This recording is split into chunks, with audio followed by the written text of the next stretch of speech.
안녕하세요. 돈 되는 상식입니다. 오늘은 6차 재난지원금 지급과 관련된 내용과 4인 가구에게 3년간 매달 217만원을 지급하는 안심소득과 관련된 내용 두 가지에 대해서 말씀드리려고 하는데요. 찬성하시는 분도 계실 거고 반대하시는 분도 계실 거라 생각됩니다. 우선 민주당에서는 내년 1월에 1인당 25만원 정도를 지급하는 6차 재난지원금을 지급하겠다고 공식화해서 많은 논란이 일고 있습니다. 민주당은 1인당 25만원에서 50만원 선으로 22년 1월에 전국민을 대상으로 지원금을 지급하는 방향을 추진 중에 있는데요.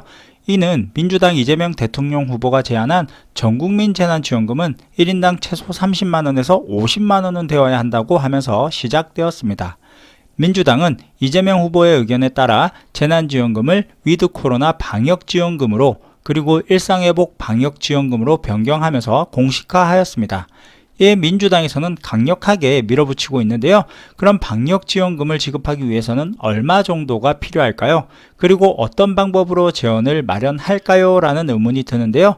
지금까지 재난지원금을 지급하면서 계속된 추경으로 빚잔치라는 비난도 있었는데 내년 1월에 1인당 25만원을 지급하게 된다면 최소 10조 원 이상 15조 원은 필요하게 됩니다. 또한 재원 마련은 초과 세수 10조 원을 내년으로 미루어 자금을 마련하겠다는 계획을 가지고 있는데요. 여기서도 한 가지 문제점이 있습니다. 국가 세수를 마음대로 유예할 수 있을까요? 원칙은 안 됩니다. 시청하시면서 구독과 좋아요, 알람 설정 꼭 부탁드릴게요. 구독과 좋아요는 영상 제작에 힘이 됩니다.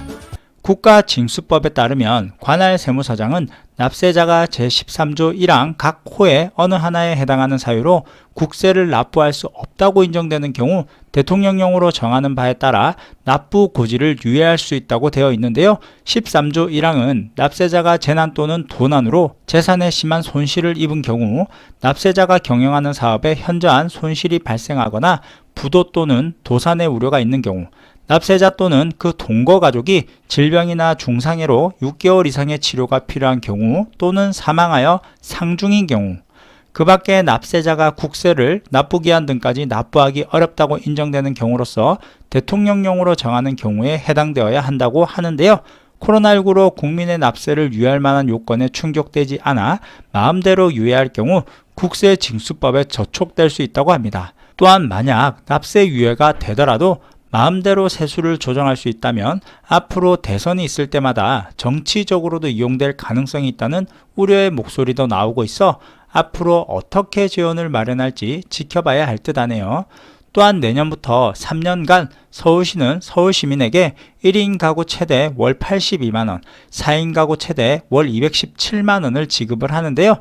중위소득 85% 이하 800가구에게 중위소득 85% 대비 가구소득 부족분의 50%를 3년간 매달 지원합니다. 서울시는 사회보장제도 신설 협의를 완료 통보받았는데요.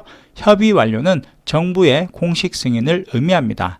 이로써 서울시는 안심소득을 시범 운영하는데요. 안심소득은 재산을 소득으로 환산하는 기존 복지제도와 달리 재산과 소득 기준을 각각 보는데요. 기준 중위소득 85%, 소득하위 33% 이하와 재산 3억 2,600만원 이하를 동시에 충족하는 800가구를 우선 선정해서 추진합니다. 선정된 가구는 1인 가구의 경우 중위소득 85%, 즉 165만 3천원 이하일 경우 소득 부족분의 50%를 3년간 매월 지원합니다. 쉽게 말해서 소득이 0원인 1인 가구의 경우 중위소득 85%, 165만 3천원 이하일 경우에는 가구소득 부족분의 절반인 82만 7천원을 지원받을 수 있습니다.